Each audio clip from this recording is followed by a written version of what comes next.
Hello and welcome to the Queber channel. I'm Jason, your host. This video is going to be, how can I put it, a sad one. And I need to basically let everybody know just how bad the stuff could happen in the UK. The thing is this, the government cuts to disability in the UK are going to end up with people dying. It's as simple as that. I could reach an end of life event because of it. And it's very simple. They have moved, or proposing to move, all of the benefits to do with disability and to help disabled people behind the gateway that will be PIP. Now, PIP at the moment, I receive PIP, I receive many other benefits, and my letters actually just came through, just telling me what I get at the moment. So I want to show you my actual, what I'm classed as. If you read this in black and white, you will see I am flagged as severely disabled because of all the problems I have. And I am given all these things that allow me to survive, to live, to exist with all my challenges, the things I face. You may be shocked to know that the new categorization system that they're bringing in, because they're doing a very evil, smart type thing. It's the kind of thing that we would expect from a Bond villain type thing. They're moving all of these benefits to do with disabled people. Everything. Some people can get different benefits outside of PIP. Some people don't qualify for PIP, but they're moving every single one of them over this side of the corridor, and they're putting this door in the way. And then they're changing the locks on the door so they don't fit. So even though my last assessment and all of my assessments show that I am severely disabled, that I cannot work, that there is no chance for me to make work or hold down a normal job. The way they've worded the new system means that I will lose all of my benefits, everything. And that could end with an end of life event for me.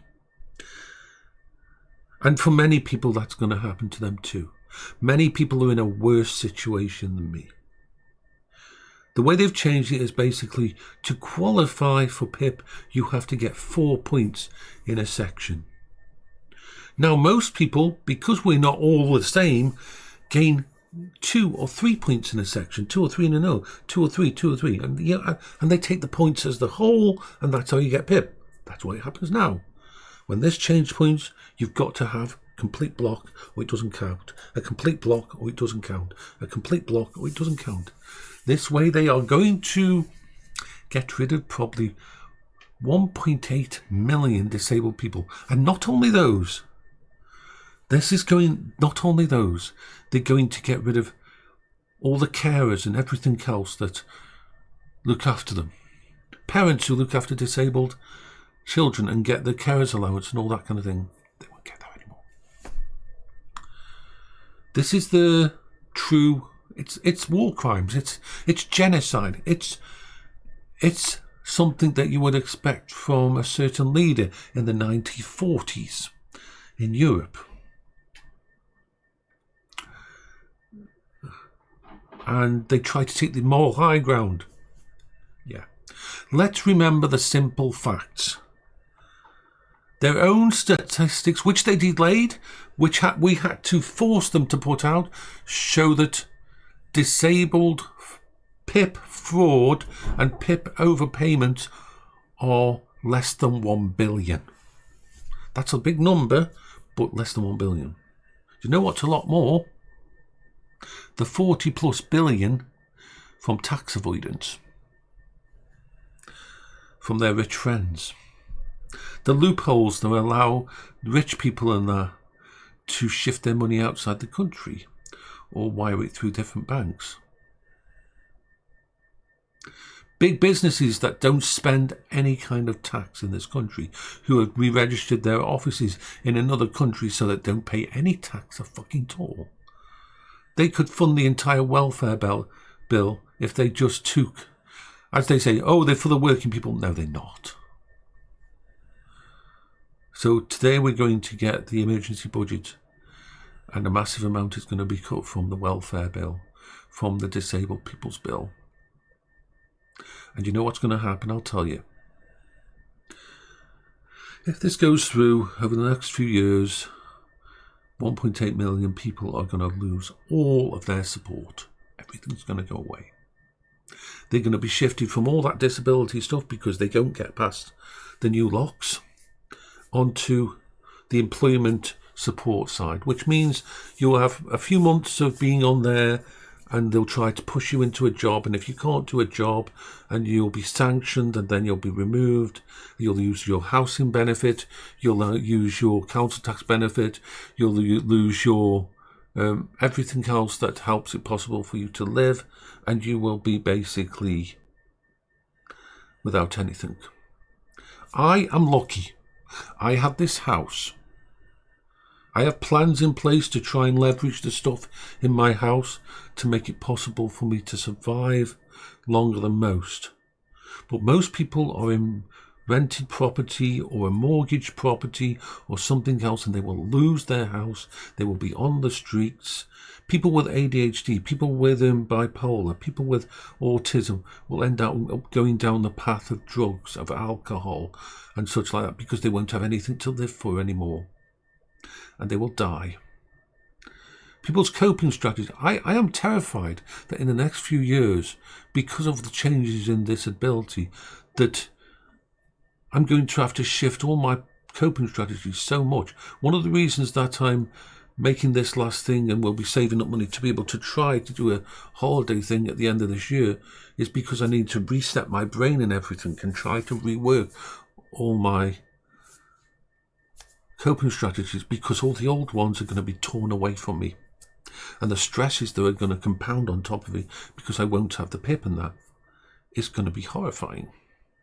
So I need to rework everything, and I've got better chance than most because my mum made sure that I got this house, and this house is mine. If I didn't have this house, if I was in rented a property, then it'd be so long, and thanks for all the fish. This is serious. Today, the UK government will set out their emergency budget, and they're not budging, from what we can see, on the cuts they're going to do to people like me. But I'm not the worst off. There's a lot worse than me. We're going to suffer. And I don't know how this is all going to come out. I am very lucky I have this house, so I can try selling some stuff from here. I have good friends and support. But it's not right what they're doing, because it isn't just me. The amount of wonderful people I've met on X and that who are literally terrified.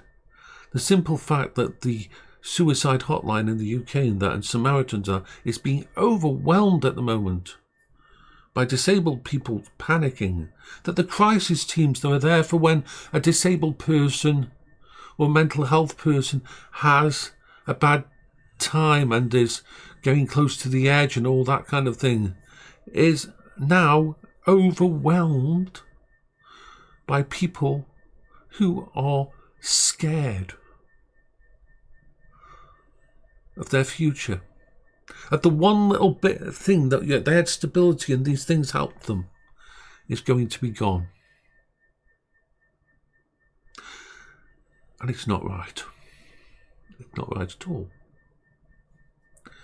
So that's why some of my videos are a lot more darker than normal, and why my streams are shorter, and why I'm bouncing all over the place. I'm talking to a lot of people on Twitter because, well, X, whatever you want to call it, because we're sort of banding together to try and fight this. But imagine, every single disabled person in the UK now has a sword hanging above their head. It doesn't matter that it's going to be a year, 2 years, or whatever for this proposal to go through. They now have a new stress, a new threat to their life, even when all the stuff they already face. This is Jason for the Quebber channel. I hope you're all having a good day, or at least a day.